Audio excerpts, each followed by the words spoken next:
Yeah, I'm trying. I'm really trying to help you guys. I need you guys to help me too. Like, yes, we do this as a team, but just don't. So today we're going to peel back the layers of NK and reveal her for who she really is. If you've clicked in this video and you don't know who NK is, then just to give you the heads up, she's the mistress of Chris Watts, who murdered his whole family. So the best thing to do really is to go and look at his case and then come back here and find out all about NK.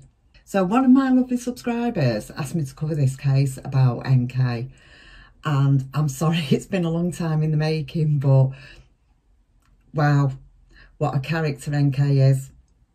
Hi guys, my name's Dawn, and if it's your first time here, welcome to Lounge Bar Crime. Let's get into it. So on that note, everything that I say in this video is alleged, or it's my opinion. And I promise you, if I find anything nice to say about NK, I'm going to say it in this video. So I'm not going to go into a unit and a schools or anything like that. We all know she was from Colorado and she was on contract from Tasman Geoscience to Anacardo Petroleum Company at the time of the murders, which is where she first met Chris Watts, apparently. Or did she? Was it there? Before I get deep into it, we all refer to her as NK, Bunny Boiler, Fatal Attraction, whichever one you want to call her. Her name is Nichol Kessinger. So she's pretty much been dubbed all these names over the internet before she went into hiding under a stone. We'll just get the BS out the way that she didn't think that he was married right at the start, or we all know that that's a load of rubbish, so it's no point in going and trying to prove anything there. Now, it said her first searches on Google for Chris Watts was in August 2017 and for Shannon in September 2017. That was before she was even working at Anadarko. That's quite weird. Now, I don't want to say that anybody that's looking on Facebook or social media at anything is stalking. But when you see how this case unfolds and the history of it, then to me, I believe, yeah, that she was stalking him. And I believe that she saw something in his lifestyle or in Shannon's lifestyle that she was after and she was going to go for, which is what she did. Even law enforcement, who I feel was very, very gentle with her, which we'll show you soon. Even they said that some of her text messages, her voicemails to Chris were creepy. They describe them as being creepy. Listen to this. Hi. It's me. You guys just call me back when you have a chance. Bye. Hi. It's me. I miss your face. I was just calling to say hi. The weird thing about that giggle is as well. Now listen, I'm not superstitious at all, but if you listen to that giggle, it sounds exactly the same as what the dog handler heard when they were searching the Watts house, when they went into the cupboard in the girl's bedroom. It's exactly the same giggle. What in the world is that? Wow. Oh my gosh. How weird is that? I mean, I don't really go with stuff like that. I've nothing against anybody that has. Sometimes things have happened that have weirded me out and I think, hang on. But I don't really go with things like that very much. Or maybe I just pull away from it quite a lot. But I thought that was a bit too creepy, to be honest. So according to NK, the relationship didn't start until June 2018. But there's a lot of controversy over this because Lauren Arnold, who is Shannan's friend, that's Chris Watts' wife, said that in her interview with the police that she noticed problems with Chris 6 months before. Now, this kind of goes hand in hand a little bit with information that I found, and I'm sure a lot of other YouTubers have found as well, with regards NK. Lauren Arnold states that she found that when she went round there, normally Chris would join in and stay in the kitchen and chat, and she felt that there was problems before all this. Yeah, so their affair started in the June, according to NK. She was adamant that he was separating from her anyway. They were separated, and she always encouraged him to spend time with his family, which is absolute rubbish, because in July, Shanann took the children to her family for 5 weeks, where Chris was joining her for the last week. But during the whole of July, he practically was with NK every night. Now, as I say, she maintains she needs her space to turn her phone off to get some peace. On her phone records, everything that I've looked at, I can't see where her phone gets turned off for 1 minute. She's constantly on it. On the evening of the 3rd of July, Shanann was calling him, and when he was answering, he was at NK's, so he was having to go outside to his car and everything. So he decides to go home so that obviously he can speak on his phone. I think he was just thinking, this is just too much, and that is where the problem started, because during that period, NK made sure he was there all the time. He wasn't around his own home. He wasn't seeing photographs of his children or his wife or everything that he had, which was valuable to him until NK came along. And I do believe that she implanted the seed in his head. He wasn't happy, because I know that it does say that they had financial problems, which they did. But I do believe that Chris was the type of person, I think he would have just sailed with that ship and just rode the waves sort of thing with the financials. Just like some couples do, one person spends more than the other person, and it just is like that. And I think that they were just one of those couples. But NK always kind of validated herself to say, you know, I get everything on Craigslist. I don't need all this, and I don't. So she always compared herself to Shanann. So she knew that there was a slight flaw there with Shanann, with the spending. She put her nails in and made that flaw bigger. She tore it apart. NK also knew as well that every time her and Chris went for a meal, he would always pay with his gift cards from work that he had. Shanann and Chris had a joint bank account, so of course nothing's shown on his bank account. She watched this very, very closely. She even says in one of her interviews, again validating herself, as though it's a triumph for her that they went for this meal and she noticed that he didn't pay with these gift cards. He paid with a credit card.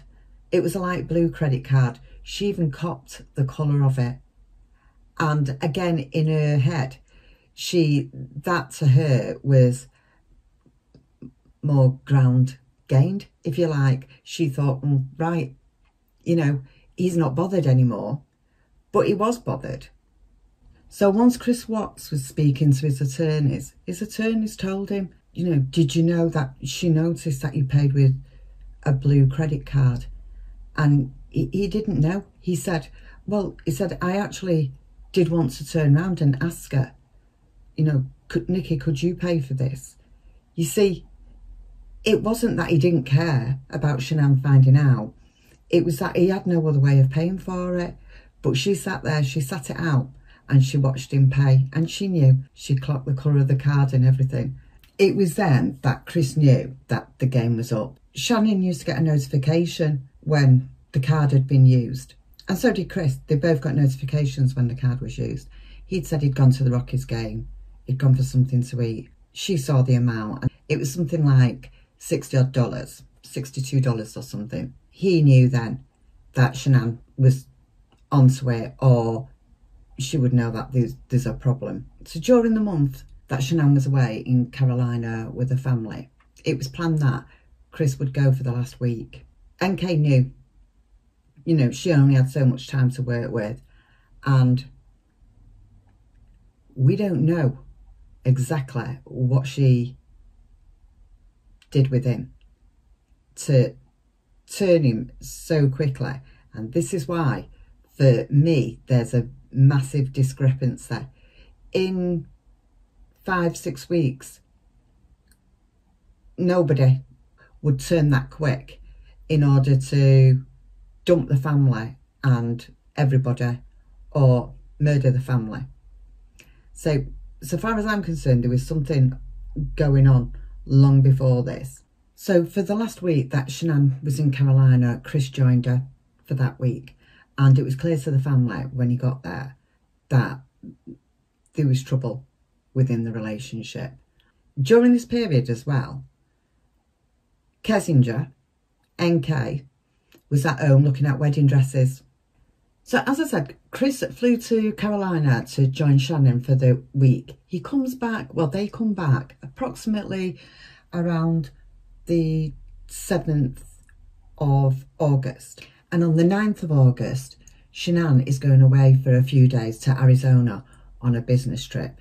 By the 11th, Chris is hiring a babysitter to look after the kids. A babysitter that is going to a baseball game with work colleagues, but he doesn't. He actually meets NK and then they go to a bar.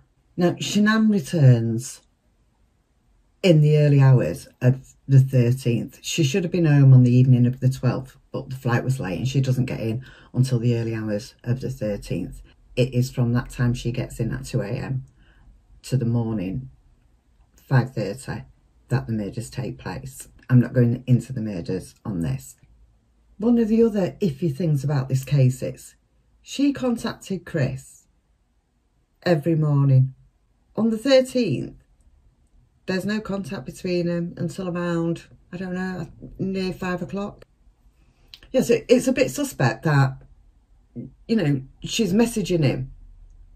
Like I say, all this about sometimes she likes peace and she turns her phone off and she tells him to spend time with his family. That is all absolute rubbish. She's constantly messaging him.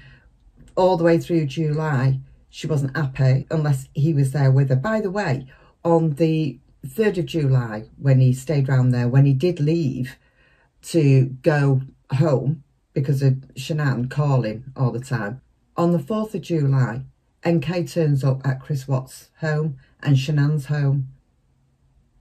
Now, she says in interviews that she was helping him with his macros on the app. And yet, in interview, she doesn't know how to transfer, because the police want her phone. She doesn't know how to transfer the contact details and everything over to this other phone that the police are giving her because they want her phone.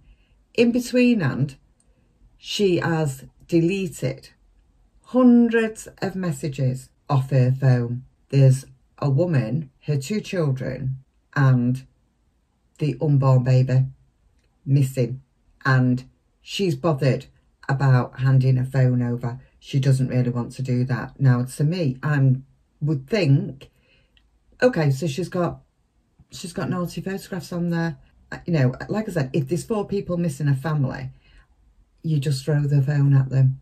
But she's making out that she's helping them out by turning up and they're treating her with kid gloves. They can see she's deleting stuff and it's going on from one day to the next. She's pissing about with a piece of paper that they give her to do these transfers, that she doesn't know how to do it, but she can work out all these apps. So if you can do that, you know how to transfer your phone or contacts on your phone. Are they that important? Are they more important than other people's lives? She was happy that he had these children. You spend time with them. So if that's the case, why was she not concerned? She would not hand that phone over. Have a look in these videos. Let's do your phones first. I need to... They gave me a piece of paper to transfer my contacts. Wouldn't do it for me, but... I should be able to just put them on the iCloud. I don't know. On the day as well, or the day after Shanann and the children had gone missing, Chris was saying in text messages and speaking to her, like, well, you know, she's gone missing, I don't know where they are, and, you know, she's left a wedding ring And most of you that know the story of Chris Watts, you'll know all about what happened with where that came about. But he was saying, what do I do with this ring? And she said, pawn it. Why is she saying pawn it? If they've only gone missing, why is she saying pawn it? How does she know they're not, you know, she's not coming back? See, I think a lot of these text messages seem to be manufactured afterwards as well. She also told Chris to delete messages, and she told the police that she'd done that as well. He did.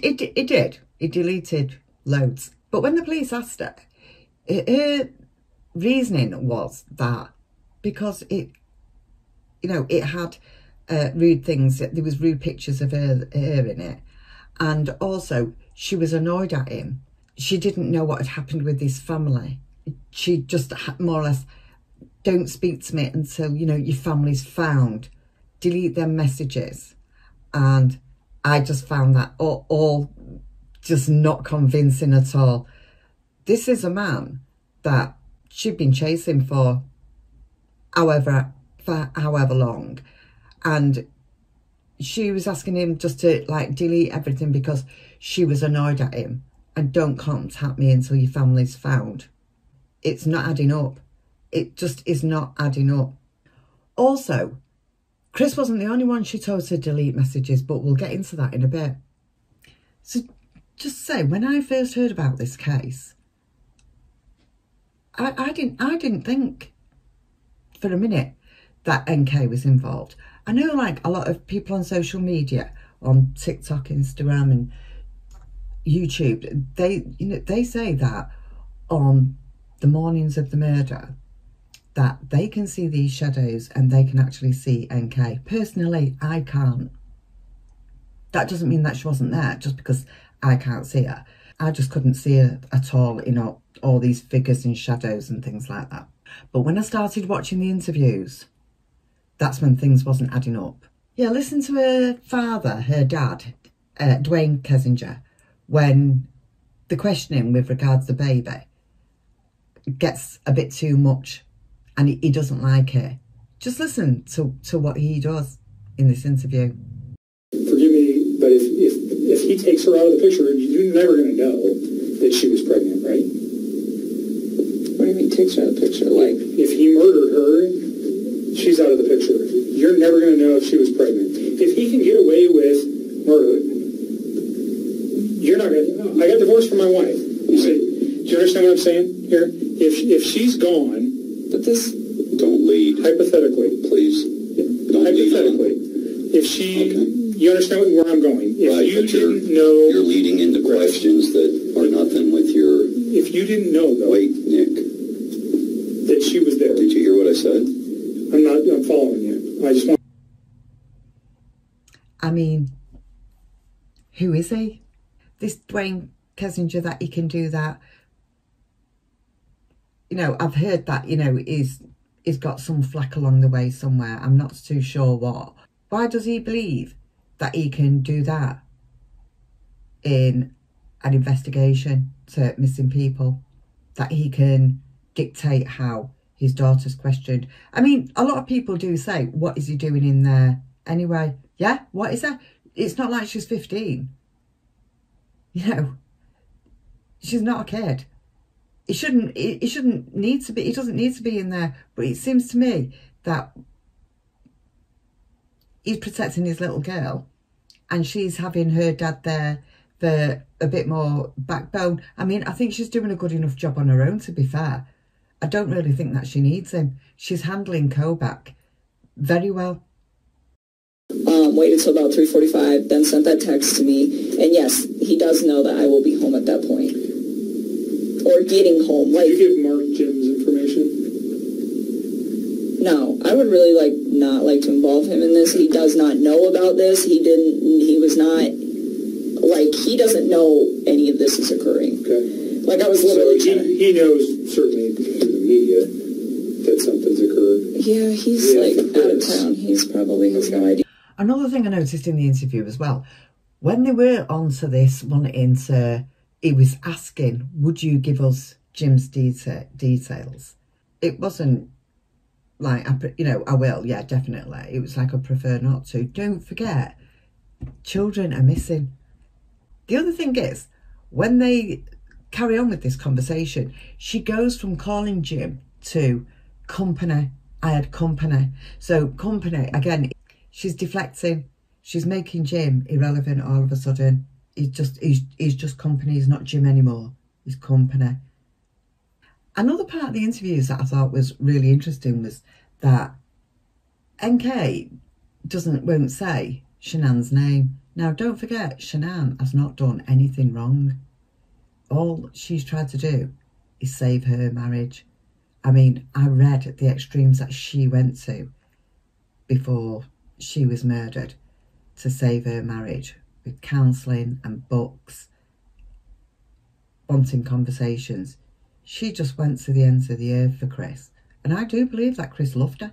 Irrelevant of, I think he was besotted with NK, but he'd just never come across this before that he had with NK. Whereas most guys have, you know, and then, you know, because it's wild, isn't it, for so long, and then that's it. NK would not say Shannan's name. She also wouldn't say the girl's name, neither. These two girls, which she thought was really cute, him having two little kiddos, which, again, is a load of BS, that, you know, and Kobach says, you know, do you mind? Like, do you know the names? And she says, yeah. And he said, what's his wife got? He has to ask her, you know, to say the names. The other thing as well, which really turned my stomach a little bit, was the fact that after the murders, she'd rung and spoke to Chris at the night time, and he'd said that one of the sheets smelled. I'll play the video, and she in turn is telling Kobach about it, and she says, and I thought it was strange or odd. You'll hear it anyway. And she says, why the sheets stink. She's so derogatory. You know, these are little kids. Now, you'll also hear as well that Kobach will say, you know, about the toddler being in diapers. Like, is that why the sheets smell? Even he terms it as a smell, but she terms it as a stink. I mean, in the FaceTime conversation, I think he told me that in the first conversation, where he was like, their sheets smell. And I remember thinking to myself, like, why? Like, you keep such a clean house. Like, why would your kids' sheets stink? And, like, it just didn't really click. Did you confront him? What's up? Did you confront him why the sheets smelled, or did you inquire why? No, I didn't even ask. Do you know his children were quite young, and I think one of them was still in diapers. Would have that been a... Why would you even think about talking about little toddlers like that? These children are missing. And it's this detachment that she's got all the way through. That smells. No, that stinks. That's what stinks. Her detachment to this case. Now, she also inquires with Kobach whether the media are going to come after her. So that seems to be something really big that she's concerned about. Now, I understand that for most people, but to be honest with you, I don't think it'd be at the forefront of your mind, and it does seem to be. But it seems to be because that's her nest, and you'll hear that here again. There's nothing in the forefront of her mind about these girls going missing, or Shanann. Even if you don't expect her to care about Shanann and the baby that she's carrying, there's still two little girls there. And she's actually been in his house. She's been in his house twice, on the 4th of July and the 14th of July. So she's seen his home and his family and everything, and she's ripping it apart. She's ripped it apart. But yeah, just have a listen to this. Are they gonna like swarm my house? I don't think so. No, they were like swarming his. He told me there's media everywhere, and it's just like, I hope that does not happen to me. I mean, I have like a safe house in Denver that I can go to, that I have the keys to, that has nobody there ever, and it's all I have to do is check the mail, and there's no questions asked, and nobody knows where it is, and I'm not telling anybody, but it's like a really nice spot for me to like hide out, and I don't have any friends in that building. I mean, it's an apartment, but And we will answer your phone calls, but the safe house is from the safe house is the safe people house. banging on her apartment door. When should I go there? When do you think all this is going to start happening? I mean, it's kind of... I mean, it might be just good for you to go there anyways for your sanity and stay away from this place that you had a connection to this man with and get your thoughts in order. It's so sad. That was my nest. It was like such a warm little place. That was your... Now, it's like I haven't even slept in my bed. I've just been sleeping on the couch with the dog. I don't even want to do it. What other questions can we answer before we go? The other thing that she does in this interview, or these interviews, because a lot of these interviews are from different dates. The other thing that she does quite a lot is she constantly like reminds Kobach she's trying to help him. I'm here to help you. She's talking the talk, but that's all she's doing. She's not actually giving him anything. She hasn't even got a proper alibi as to where she was.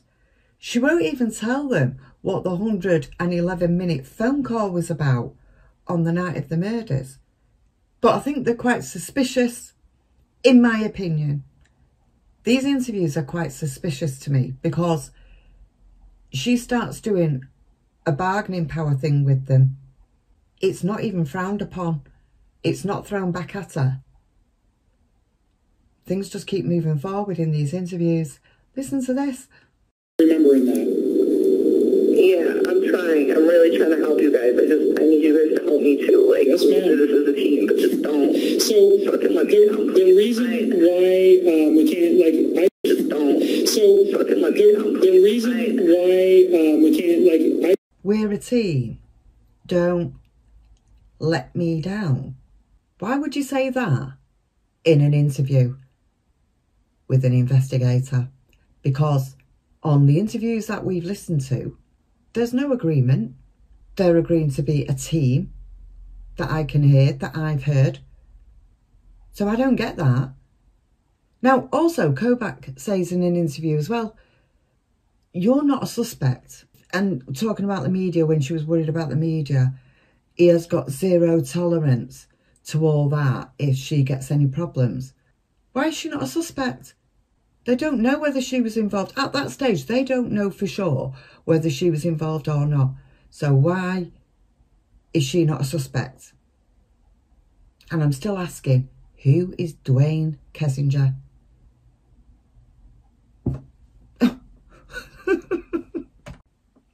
So the reason I wonder about who Dwayne Kessinger is, because as time moves on, they find out that he's been arrested on suspicion of murder.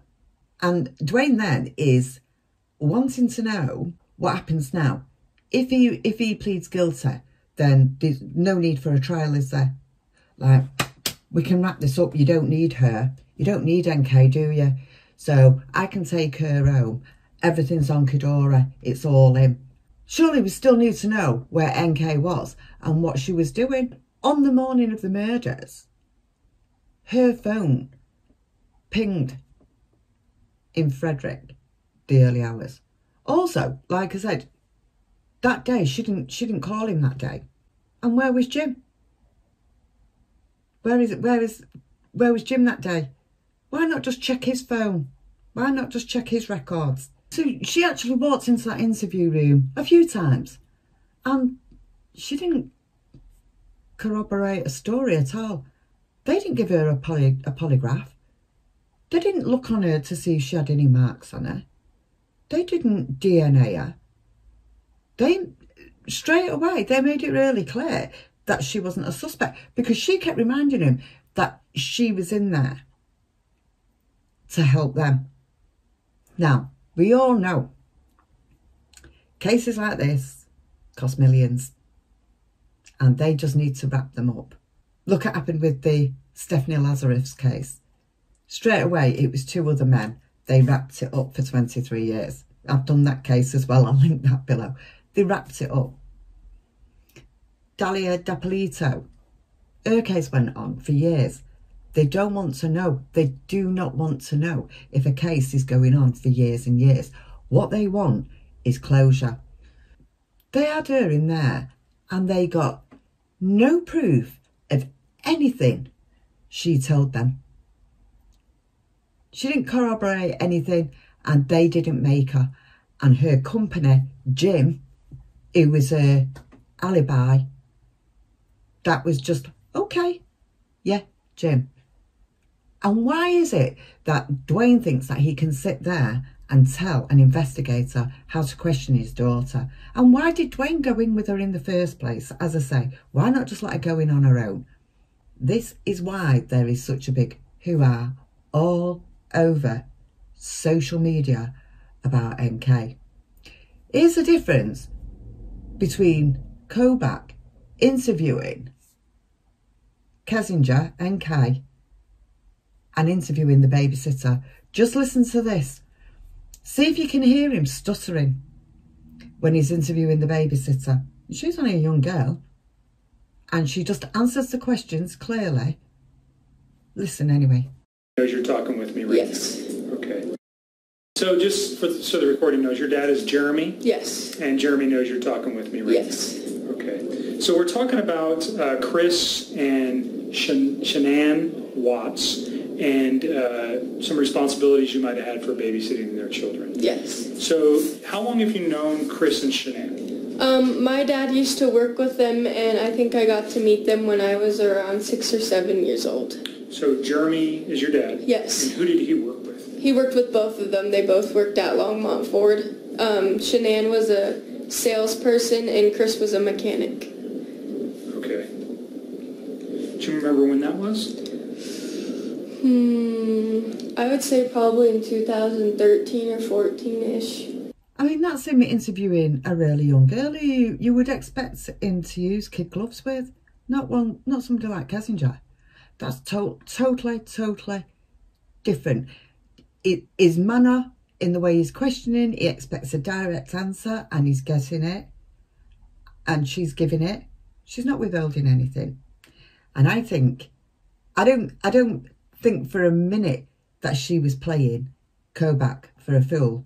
Kobach didn't get where he was by doing interviews the way he did with NK.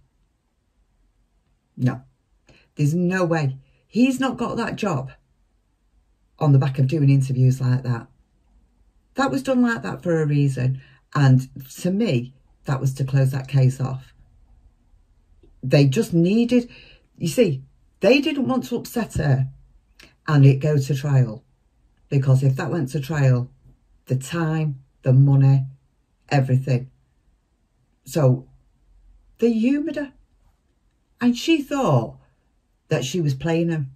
I mean, she wasn't playing him at all. They was playing each other, if you like.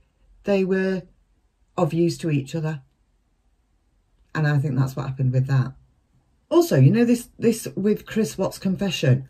I wasn't that comfortable with the way Tammy Lee went about that polygraph and the way, yeah, she spoke with him afterwards. For me, the way he turned that round and confessed, there was something wrong in that as well.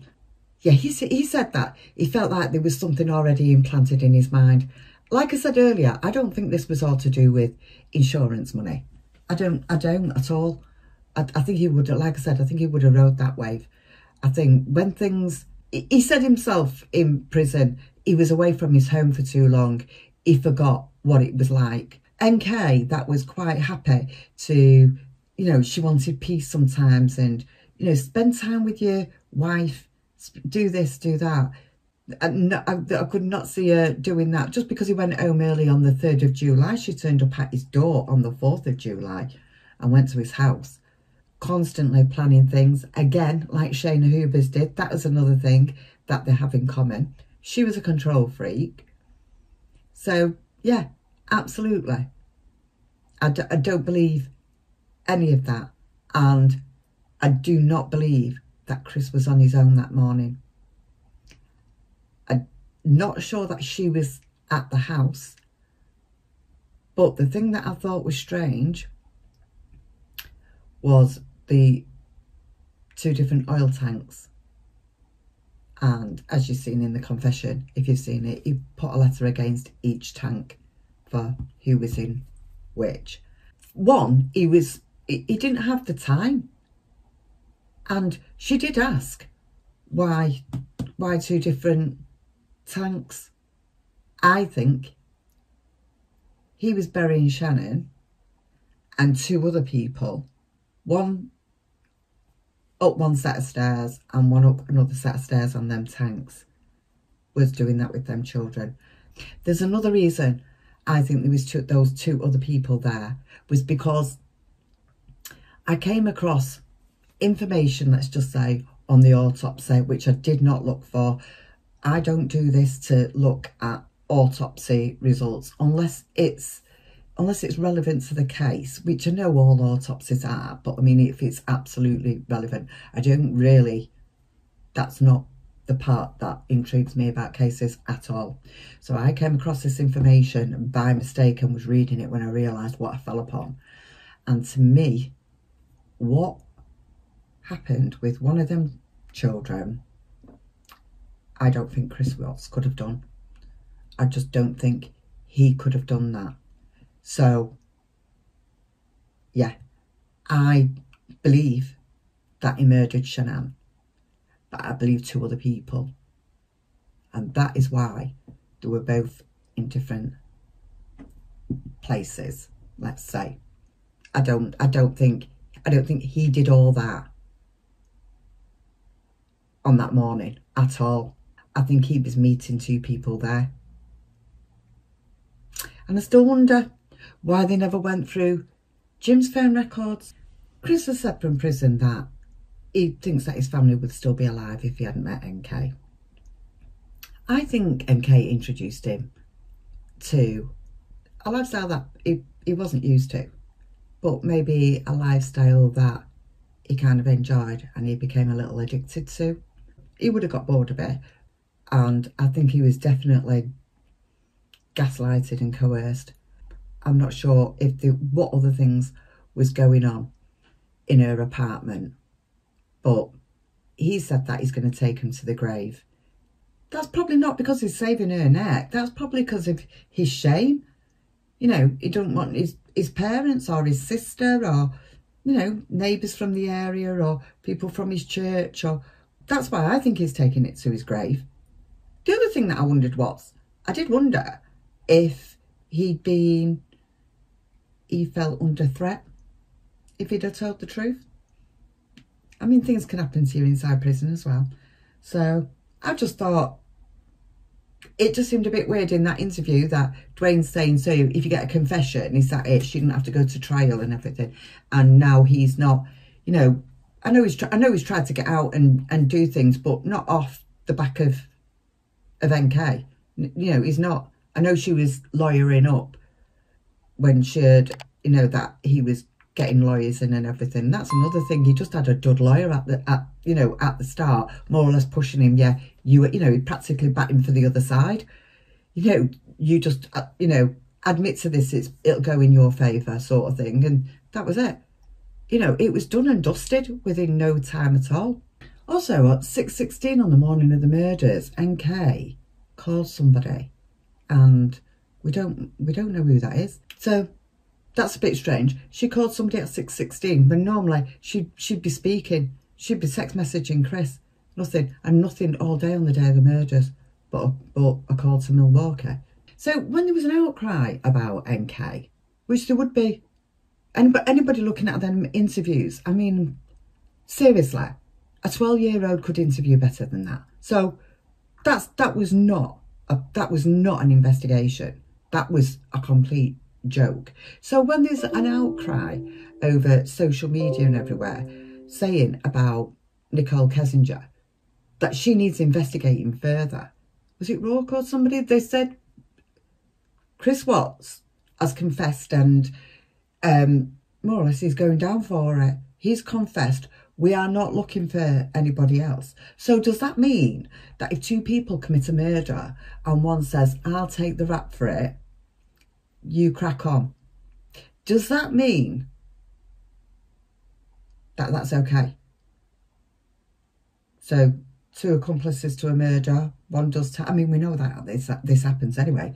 But are the police saying that's okay? So long as we can get one of him, then they'd let the other murderer, 1, 2 murderers maybe, walk free. So that doesn't make sense. Why would you say that? You've not done your job, so far as I'm concerned, and half the internet thinks. The other thing is, as well, I'll tell you something what I did read as well. I read that somewhere, can't remember where, that, because as you know, where is NK? None of her school friends have come forward. Nobody from university. I mean, obviously from work, her work colleagues, they would have been told, shh, don't speak to the media, blah, blah, blah.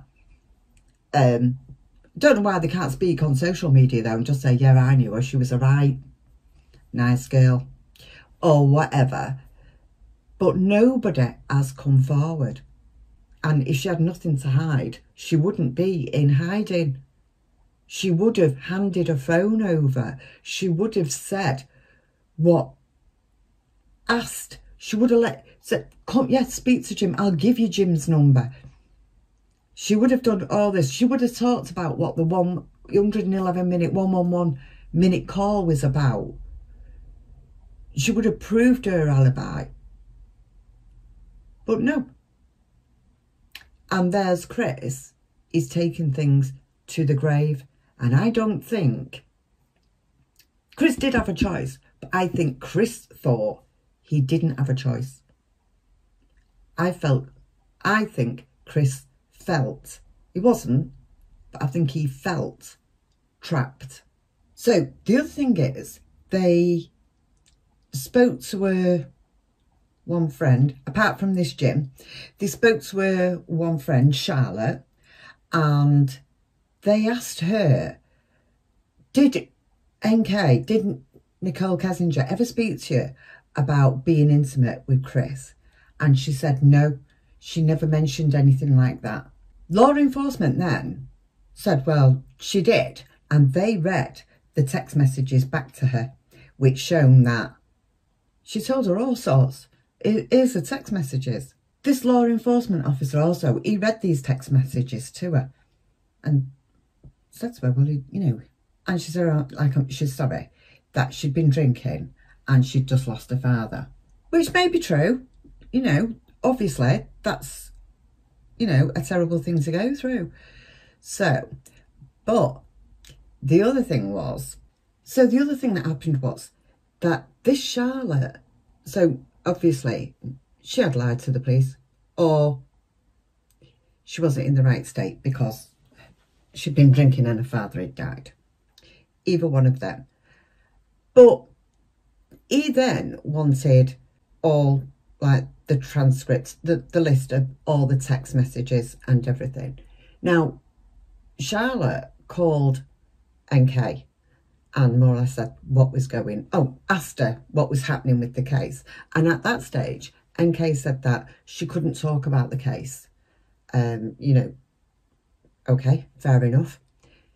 Then she found out that Charlotte had to give in all the text information with NK. And NK then went round to her house and got her to delete everything. So after that, Charlotte phoned and said, I'm sorry, I haven't got all this information. So it's like a replica of what happened, repeated performance of what happened with NK in the interview rooms, then happened with Charlotte. I haven't got all that. I've only got what we've talked about recently, which is from the 21st of August, which is obviously of no use to anybody. So NK couldn't speak over the phone to Charlotte about the case, but when she knew that the police wanted her phone information and text messages, then she went round there and got her to delete it. And Charlotte did it. Why are these people... This is what I'm saying. There's nobody coming forward as it is. You've only got Jim, who NK is saying you can't speak to him. I'm not giving you the details. Or I will, if I've got to. but leave him out of it. And then she goes round to Charlotte's and gets her to delete all the messages. And this is why everybody's up in arms about this case. And I don't think this case is ever going to go away. Never. Not when you see them pictures all over YouTube of that family been annihilated. I just think there's a whole lot more to this case. And because of, like I said, what he was doing in his private life before, he doesn't want that all over the place. So he's just taken the rap for the lot of it. I mean, he should still be in prison anyway. He should still be doing life. But I just think that there should be somebody else there with him. And if not NK, then somebody else. Because I don't believe that he did all that on his own. And I don't believe that if you're innocent, you be totally innocent, you behave the way NK has. So the other things that NK Googled was, well, apart from a wedding dress, was can police retrieve text messages? How long are they stored for? So she's done all that. She's also Googled how much is Amber Frey's net worth. So Amber Frey was the mistress of Scott Peterson, who murdered his pregnant wife, Lacey Peterson. So she wants to know what her net worth is. I think she Googled that. I think it was about the 19th of August or something, about a week after the murders. So that was a plan, or that is a plan. And she's probably thinking, well, you know, even in 5, 10, 15 years, I could still make $1 million. And that. I just hope that if she does do a book, I just hope some techie buff online just gets one copy and spreads the details of it everywhere so people don't have to go and buy it. I just hope that happens. I'm sure people know how to do that. You know, I'm not telling people to do that. I'm just saying I hope that happens so that she doesn't make anything. Apart from which, anyway, even if anybody didn't, I don't understand why anybody would want to buy her book, because she tells lies. So what's the point in reading a book of somebody that lies? I just don't see the point. Yeah, so November 19, 2018, as expected, Chris got life. And that's another thing and all. I'm not sure whether he just agreed to anything that was put in front of him, because I think there was a certain naivety about him. What I was going to say then is, I think he agreed because he thought he might get the death penalty. I think there was a certain naivety in him. I think he just would have believed anything. For him not to have got himself a decent lawyer to start with, and just, you know, within no time at all. I mean, okay, at first he denied murdering the children, and he said it was Shanann. I think he denied it because it wasn't him that murdered him. As I said previously, I think it was somebody else. And then he's decided to take it all for, like I said, for whatever reason. So, you know, as you say, that the rest is history, but I just hope it's not. I hope this case just is one that reopens in time, and like the Stephanie Lazarus case. I just hope that it comes back, and yeah, that we get the truth. I don't think Chris is going to open his mouth, but he should do.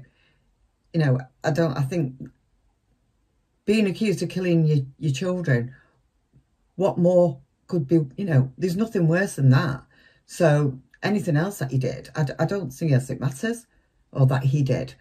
I don't see as it matters. I think he should just speak the truth and put it out there. Yeah, I think it's remarkable that this case didn't go to trial, to just accept that and not validate all the things that NK said. and just take a word for it and say, on your way then, yeah, cheers, thanks a lot. Your mate Jim, yeah, okay, yeah, that's great, we won't bother him because you told us not to. And you know, the law enforcement expects us to accept that kind of investigation.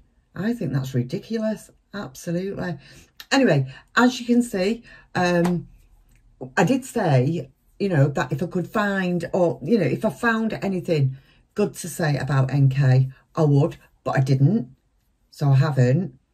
Yeah, so as I said, I'm going to load up other videos that I've done with her interviews for you to look at. Like, you've seen bits of it in these clips here and there. I just hope, like I say, I just hope that this case doesn't go away. Yeah, so if there's anything that you think I've missed, I mean, there's so much to this case, as you know, you just can't put it in there. I know there was the insurance thing, as I said briefly. Personally, nah, I don't. Oh yeah, it would have benefited. That would have just been a plus, you know. But I don't think it was that at all. They were going to go through bankruptcy and everything. So yeah. But thanks for watching. It did take me a long time to cover this case. And like I said, I know I've not covered anything. But please, please feel free to put anything in the comments that you think is relevant and it's important. It's all relevant and important. Anyway, whatever you've got to say. So put it down there, and yeah, let's keep this case alive. Just don't let it be forgotten. You know, it's too important. I just think that in a month and the next month and the next month, somebody else will come on YouTube and post about it. And then the next month, I just don't think it should go away. I think it should be kept alive, just for the sake of Shanann, Bella, Cece, and baby Nico. So yeah, just for their sakes, definitely. So like I say, subscribe, and I'll see you again soon. Okay, thanks. Bye bye.